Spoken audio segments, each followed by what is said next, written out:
Dios manda lluvia,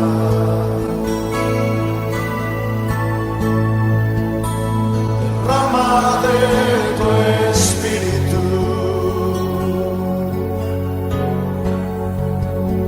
desciende hoy tu fuego, sana mis heridas, restaurame, Señor. Tiempo del Espíritu, un espacio para experimentar el poder de Dios en tu vida. Manda la lluvia, Tiempo del Espíritu. sumérgeme en el río de tu espíritu. Necesito refrescar este seco corazón sediento de ti.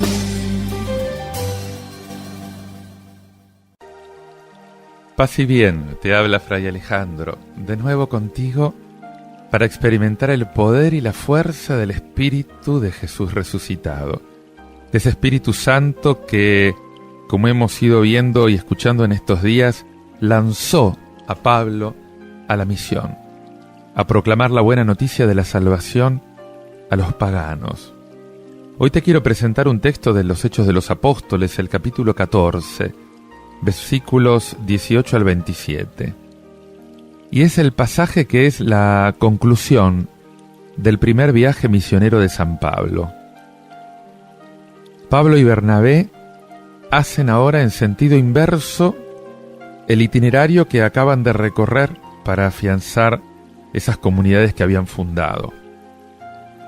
Ese viaje había durado 3 años más o menos. Se desarrolló aproximadamente entre los años 45 y 48 después de Cristo. Solamente 15 años después de la muerte y de la resurrección de Jesús. Y esta fue ya una primera experiencia de aclimatación del Evangelio en tierra pagana. En Listra, Pablo había curado a un tullido. Al día siguiente marchó para Derbe, evangelizó esa ciudad, y Pablo y Bernabé volvieron a Listra, a Iconio y a Antioquía. Escucha el relato. En aquellos días llegaron unos judíos de Antioquía y de Iconio, y se ganaron a la gente, apedrearon a Pablo y lo arrastraron fuera de la ciudad dejándolo por muerto. Entonces lo rodearon los discípulos, él se levantó y volvió a la ciudad. Al día siguiente salió con Bernabé para Derbe, después de predicar el Evangelio en aquellas ciudades y de ganar bastantes discípulos, volvieron a Listra, a Iconio y a Antioquía, animando a los discípulos y exhortándolos a perseverar en la fe, diciéndoles que hay que pasar mucho para entrar en el reino de Dios. En cada iglesia designaban presbíteros, oraban, ayunaban y los encomendaban al Señor en quien habían creído. Atravesaron Pisidia y llegaron a Panfilia, predicaron en Perge, bajaron a Atalía y allí se embarcaron para Antioquía, de donde los habían enviado, con la gracia de Dios, a la misión que acababan de cumplir. Al llegar, reunieron a la comunidad y les contaron lo que Dios había hecho por medio de ellos y cómo había abierto a los gentiles las puertas de la fe. Se quedaron allí bastante tiempo con los discípulos. Qué interesante esto de que fortalecían el ánimo de los discípulos, alentándolos a perseverar en la fe. Es que habían visto ahora los discípulos que no era una cuestión sencilla, que te podían matar por ser cristiano. Y valía la pena. Vale la pena. De Jerusalén pasando por Siria, fíjate que estamos viendo que el Evangelio ya penetró en varias provincias del Imperio Romano, en Asia. Cientos de kilómetros, a pie, montados sobre burro, en barco, Todas esas ciudades todavía existen en Turquía. Gracias, Señor. Porque ahora estoy comprendiendo que la fe se tiene que enraizar en todo pueblo y cultura, en distintas comunidades humanas, en sus culturas, en sus grupos. La fe no es un tesoro material, no es nada que alguien se pueda guardar para sí. No es algo que se recibe y se queda, tal cual se lo recibió. Es una vida que se puede consolidar, pero que también se puede debilitar, que puede crecer, pero que también puede morir. Pablo es consciente de esto, y por eso retoma a los nuevos convertidos para afianzarlos en la fe, para exhortarlos a que no debiliten su fe. ¿Cuántos hermanos, Señor, abandonaron la fe? ¿Cuántos que recibieron tus sacramentos, que un día te dijeron que sí, se los tragó la adolescencia, Señor? ¡Qué terrible! Este mal que estamos sufriendo en nuestra época, Señor.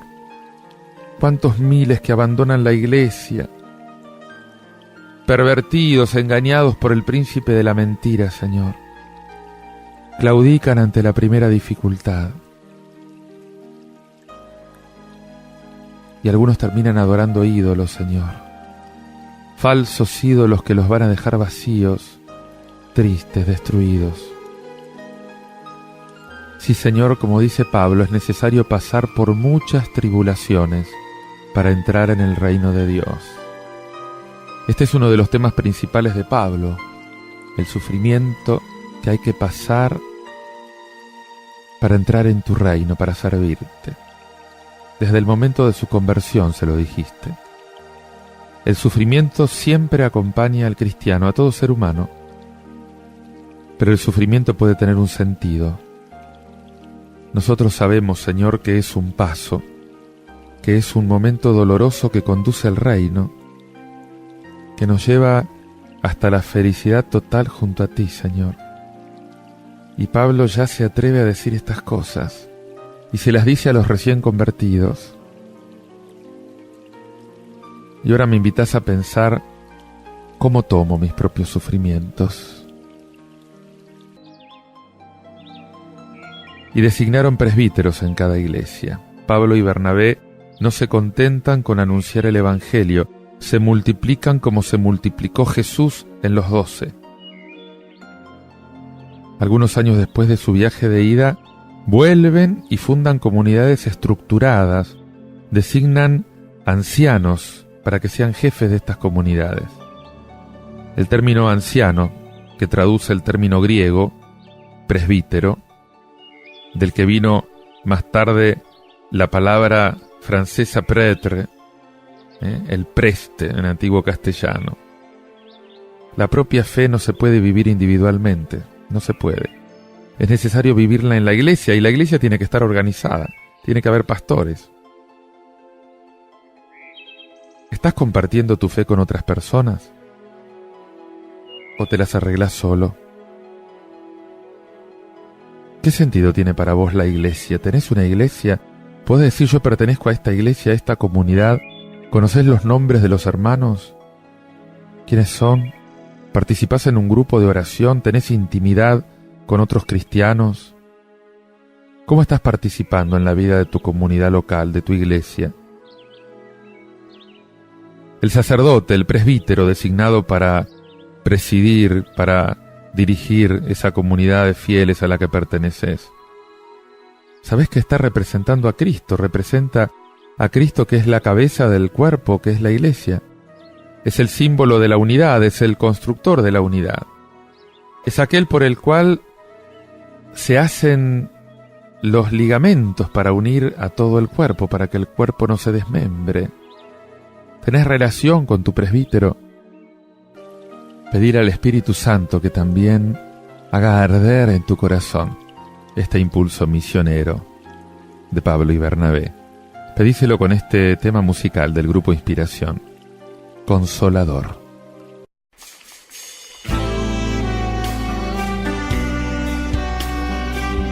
Tú eres precioso, Espíritu Santo, Consolador.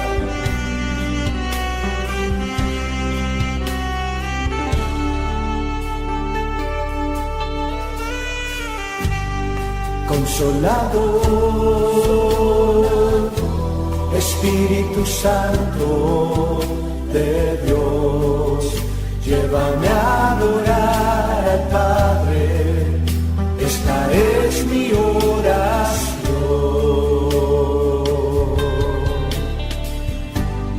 Consolador, Espíritu Santo de Dios, llévame a adorar al Padre, esta es mi oración.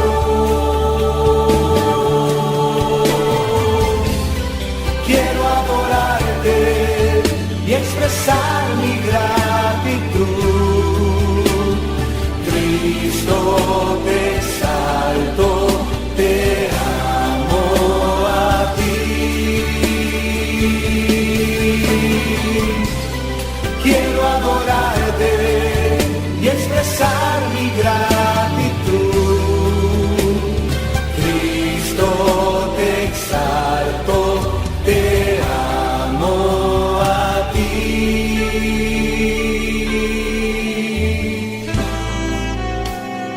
Oh, queremos adorarte. Levanta tus manos y dile: quiero adorarte, Señor.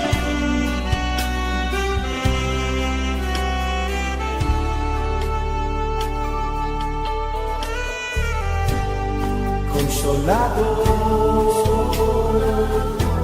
Espíritu Santo de Dios, llévame a adorar al Padre, esta es mi oración.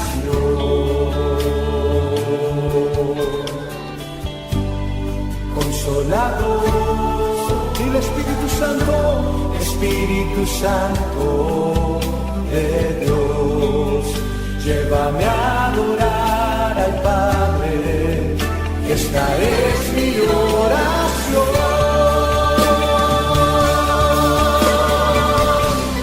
Quiero adorarte y expresar mi gratitud. Dile: Cristo, Cristo, te exalto, te amo a ti. Quiero adorarte y expresar mi gratitud. Cristo, te exalto, te amo a ti.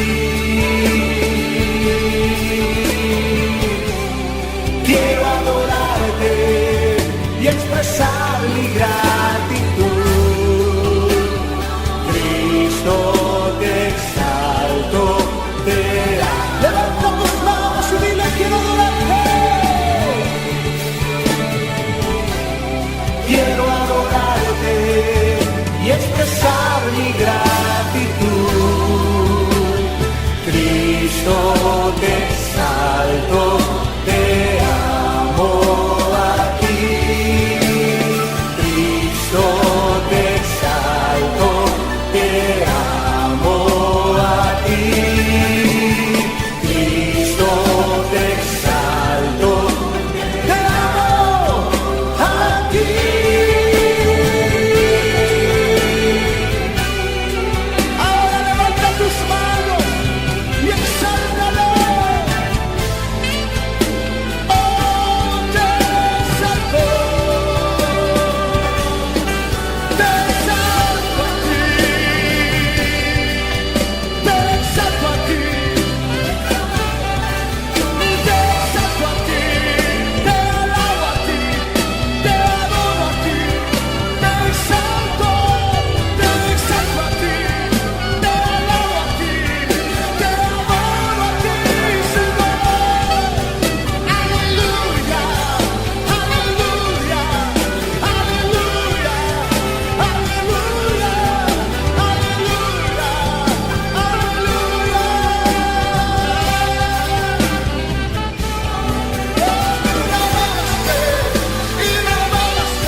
gratitud. De Cristo, Cristo, te exalto, te amo a ti. Todos juntos quiero adorarte, y expresar mi gratitud. Cristo, te exalto, te amo a ti.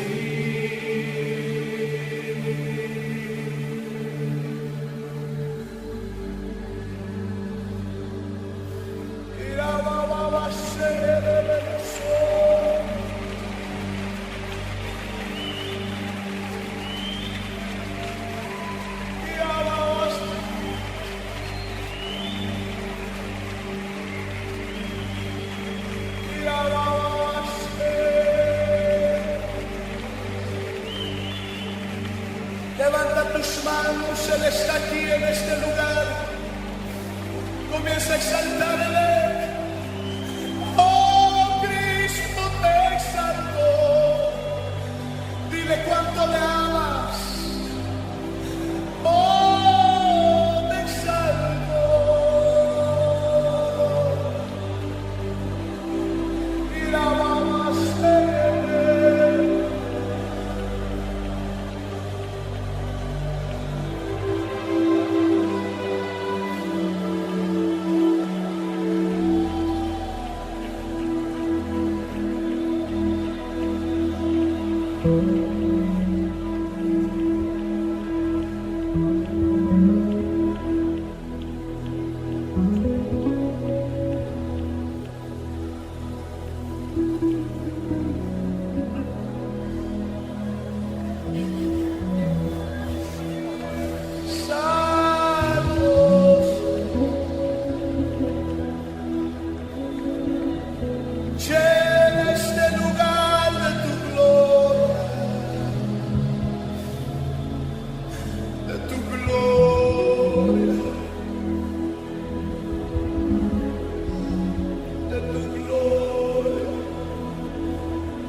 Sabes que la presencia de Cristo en el creyente se reconoce por la paz que la acompaña. Un verdadero creyente nunca tiene que ser cobarde. La fe siempre lleva consigo el optimismo de la esperanza. Escucha cómo te lo relata el Evangelio de San Juan, capítulo 14, versículos 27 al 31. En aquel tiempo dijo Jesús a sus discípulos: La paz les dejo, mi paz les doy. No se la doy yo como la da el mundo. Que no tiembles vuestro corazón, que no se acobarde. Me han oído decir: me voy y vuelvo a su lado. Si me amaran, se alegrarían de que me vaya al Padre, porque el Padre es más que yo.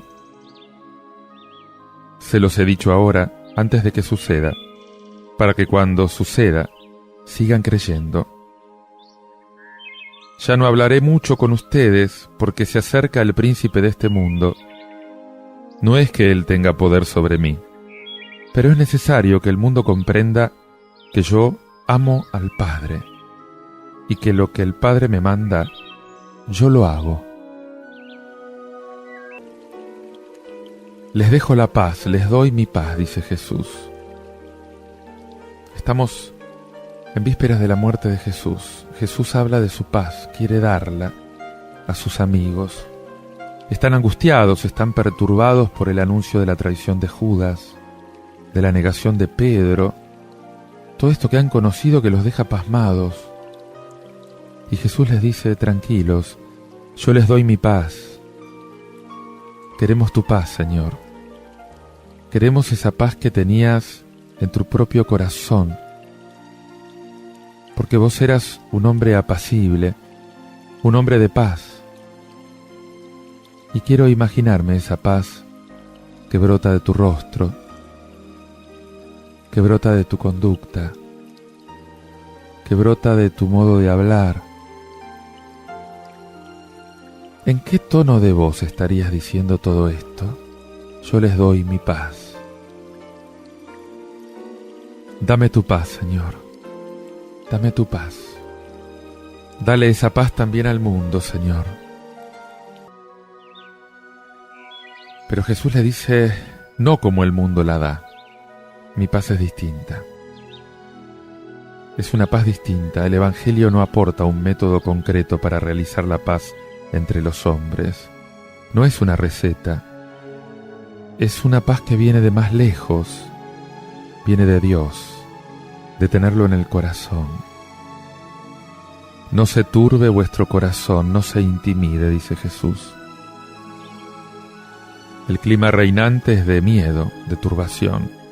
Hay un complot que se está tramando contra Jesús. Pero en todo tiempo hay una cosa que es verdad, que el creyente privado de la presencia visible de su Señor siempre corre el riesgo de terminar perturbado. Solo Jesús da paz al corazón. Han oído que les dije, me voy y vengo a ustedes. Si me amaran se alegrarían porque me voy al Padre, porque el Padre es mayor que yo. Jesús trata de animar a sus amigos. Son palabras de consuelo para reconfortarlos. Me voy y vengo. Palabras misteriosas que están anunciando directamente la muerte y la resurrección, pero que las podemos referir también a esa misteriosa ausencia y presencia de Jesús en todos los tiempos. Y además, sobre todo, esta convicción de Jesús de que su muerte en realidad es una subida al Padre, una subida de la cual los apóstoles tienen que regocijarse. ¿Sabes alegrarte de que Jesús esté junto al Padre? Les he dicho esto antes de que suceda, para que cuando suceda, crean. Qué delicadeza, qué amistad la de Jesús. Jesús simpatiza, Jesús sufre con sus amigos. Los quiere ayudar. Ya no hablaré mucho más con ustedes, porque viene el príncipe de este mundo y nada en mí le pertenece. La paz de Jesús es una paz conquistada con gran esfuerzo, no es una paz bonachona, no es tranquilidad, no es falta de lucha. Él experimenta tener a alguien contra él, un enfrentamiento se prepara contra el príncipe de este mundo. Y pronto lo vas a ver, que Jesús anuncia a sus amigos este mismo enfrentamiento entre ellos y Satanás. Me han perseguido y se los perseguirá a ustedes. ¿Sabés que la paz era uno de los beneficios anunciados por los profetas en la época del Mesías? Y esta paz de Dios no tiene ningún parecido con la paz del mundo. Hay que buscarla en el fondo de uno mismo, ahí donde habita el Espíritu Santo. Hay que buscarla en pleno ambiente de tempestades y de combates. Es como la paz que está en lo profundo del océano, mientras arriba hay tormenta y hay olas. Entra en lo profundo de tu océano. Allí está Dios, el que quiere habitar en tu morada. Ahí vas a encontrar la paz. Pero conviene, dice Jesús, que el mundo conozca que yo amo al Padre, que según el mandato que me dio el Padre, así lo hago. Esta es la fuente interior de la paz de Jesús. Hacer la voluntad del Padre.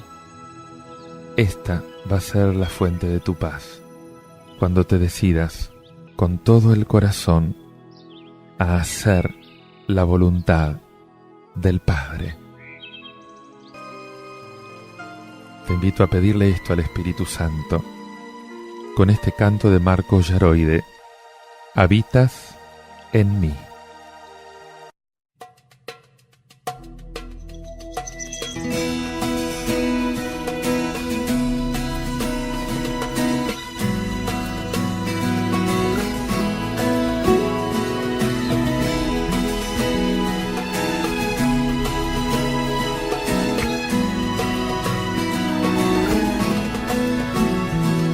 Que habitas en la gloria y los ángeles te adoran, te fijaste en mí.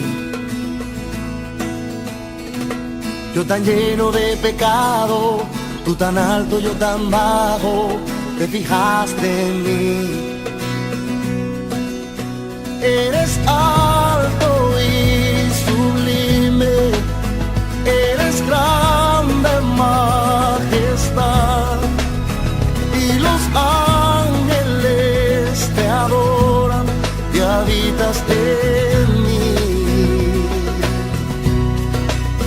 Eres todopoderoso y estableces tu verdad. Y sin merecerlo yo, habitas en mí. Tu trono está en mí.